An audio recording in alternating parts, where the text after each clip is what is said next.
The choice of manga is vast. Maybe too vast. You could read 100 series and you'd barely scratch the surface. With all those choices, my to-read list has filled up, and now I have decision fatigue. How can I choose just one?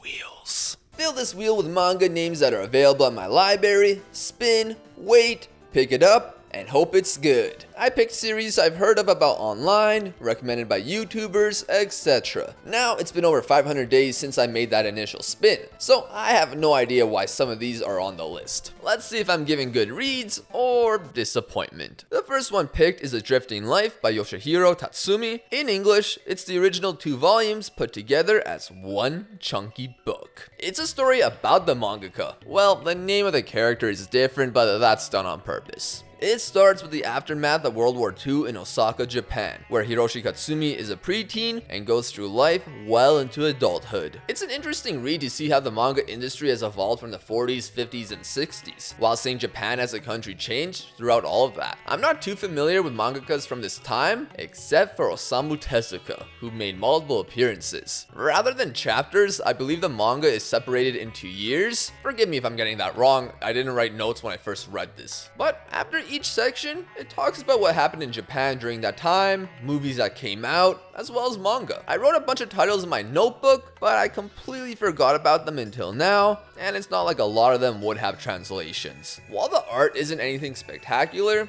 there are a lot of good ups and downs throughout this story, and it does go through how relentless the manga industry can be, or was at least. I don't know how big of a difference it was back then. Overall, this is worth a read as a timepiece of Japan. It's the 15th manga I've ever read, and you know what? It's pretty solid. You know what, Wheel?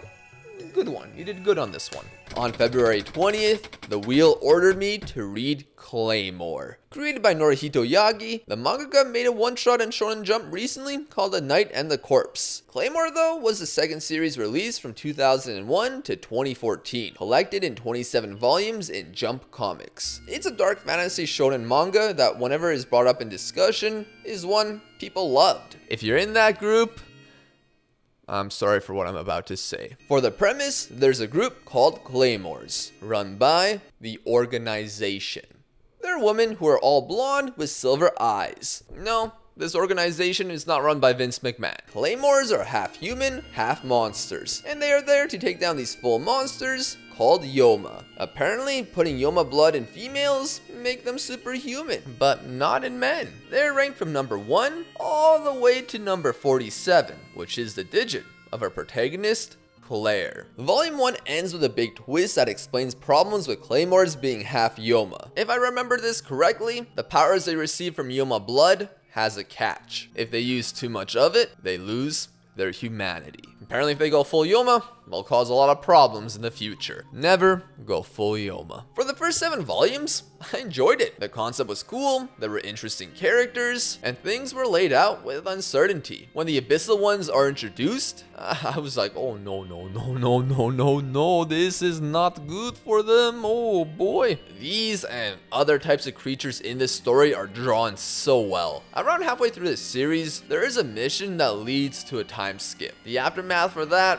is a little messy for me. It's either that or stuff just happens for the sake of happening, whether it would make sense or not, whether it's good or not, whatever it is. There's a character called Rocky who's introduced in volume 1. I think he's kind of annoying. Then he's barely mentioned for like 8 volumes. A big problem I do have is the general cast. While I like a lot of the Claymores, there were many that were forgettable. Since there are so many, I couldn't really feel a connection to most. Plus, they all look similar. Same hair color, same uniform, and sometimes same hairstyles. That doesn't even include the twins. There's also one character who I swear is only in this story to provide breastfeeding. Okay, the breastfeeding, I can't believe this is a thing in this, oh my gosh. The breastfeeding is used to show a childish personality one of the characters has. And, okay, there's spoilers with it, so I won't mention more, but bruh. For the antagonists, I feel like they had so much potential, but they kind of fell short. An example is Priscilla, who could have been an all-time villain. At the time of reading though, I felt something was missing. There's a lot of chapters dedicated to these villains, but how they were defeated or how they fell, just underwhelmed me. At least the organization that runs the Claymores, their part of the story is pretty interesting. At the end of the day though, there's just too many characters they felt like they needed to make important, and with the vast majority of them being as relevant to the plot as me, it just makes it easy to forget about most of them. I'm sorry if I'm ranting too much, these are just the notes I wrote a year ago, but in one of the final volumes, they reintroduced like 10 names, and I don't think I remembered any single one of them. Granted, I have a hard time remembering names if there's more than 2 syllables. On the ending of this series, it at least makes sense and the ending panels are fine enough. At the time of completion though, it was my least favorite series I read. Maybe that's just down to my taste, but I don't know. At the same time though, I do feel like I'm being a bit too negative. Before reading Claymore, I did listen to a review of this series where a guy was, he liked it, but he also didn't like other parts. I just ended up being a bit more critical than maybe I would if I've never read a review of this series. If you haven't read it, give it a try. You might like it more than me. March 23rd provided me Mobile Suit Gundam: The Origin, a manga series based on the original 779 Gundam series, but there are differences with them. However, I didn't finish the first volume because I was watching a Gundam anime at the same time. Which one? Gundam Seed. Look, I heard a Gundam movie was coming out in theaters, the anime was free on YouTube, so I watched the whole thing in like 2 weeks and I thought it was pretty good. I liked it. Yeah, maybe it was a little melodramatic, but I can eat that up. So then I watched Gundam Seed Destiny.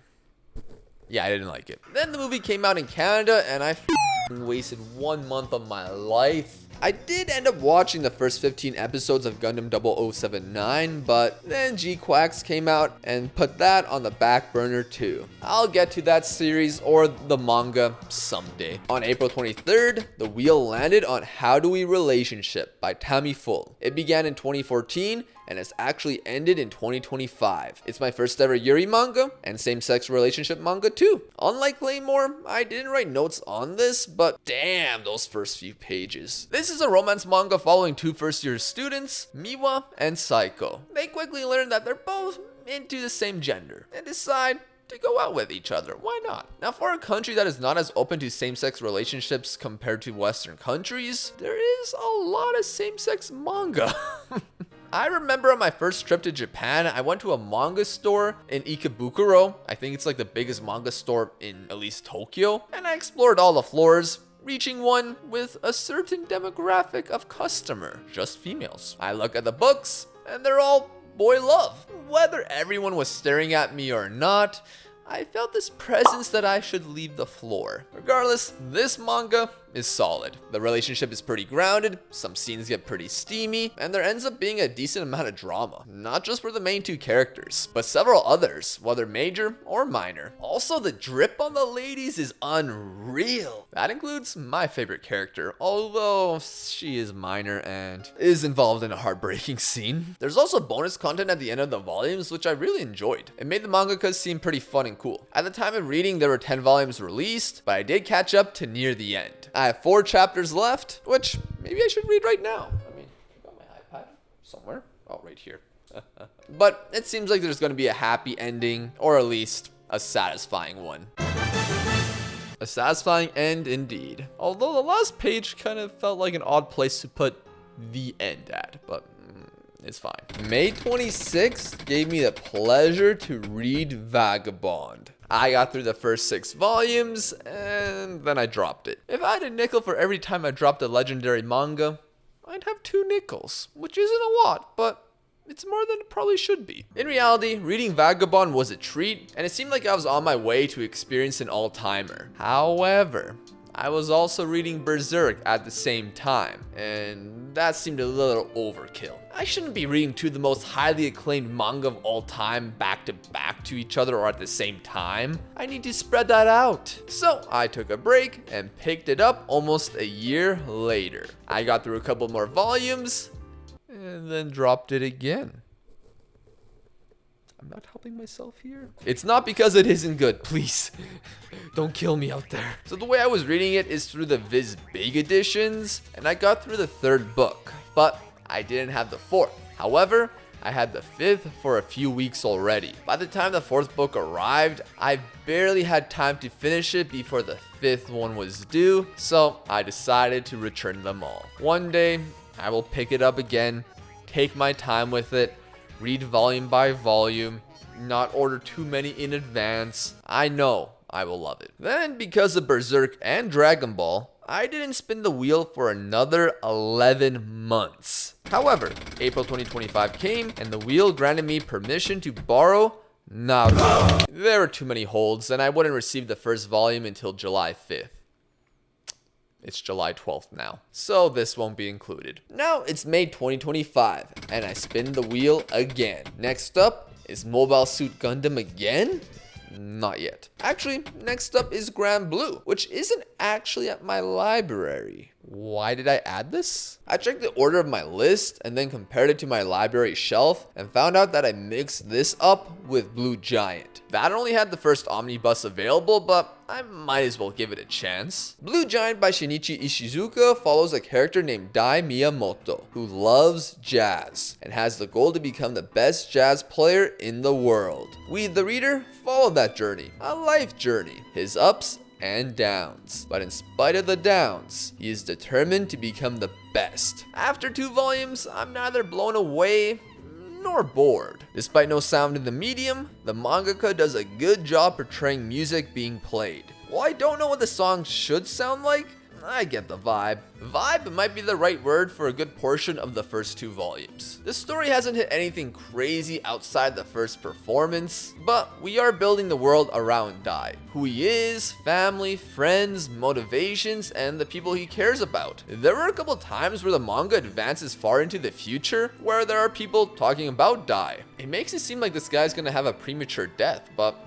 guess we'll see. It also has a movie adaptation which seems highly praised. If the next volume reaches my hands, I'll give it a read. Now in late May, I was still waiting for Naruto, so I decided to read a manga that didn't have too many volumes and was immediately available. The wheel initially told me to read Gantz, but at 37 volumes, I was skeptical to follow that. However, is it available? Yes, but as an ebook. I wanted to read it physically, plus I don't think I would have gotten it done before Naruto, so we passed it on to another spin. It landed on Whistle. Perfect, a football manga. It seemed like it should be available, but I then saw that the first volume was on order. That means they needed to buy a new version of the book. So who knows when it would be available. I had to spin again. It landed on Monster, but Naoki Urasawa's works are never available right away, and we spin again.